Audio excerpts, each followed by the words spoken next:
Ассалаумағалейкум, құрметті көрермендер. Бүгін жалпы Астанаға көшіп келгеніме бір 7-8 айдың көлемі болып қалды.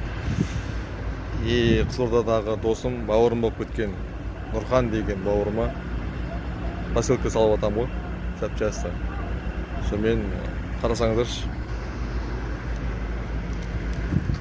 Қызылорда деп жазып, атын жазып, нөмірін жазып атқан кезде Қызылорда, ояқта Нұрхан деген бауырымыздың барын, досымыздың барын көріп, Қызылордаға деген сағыныш оянып кетеді ғой.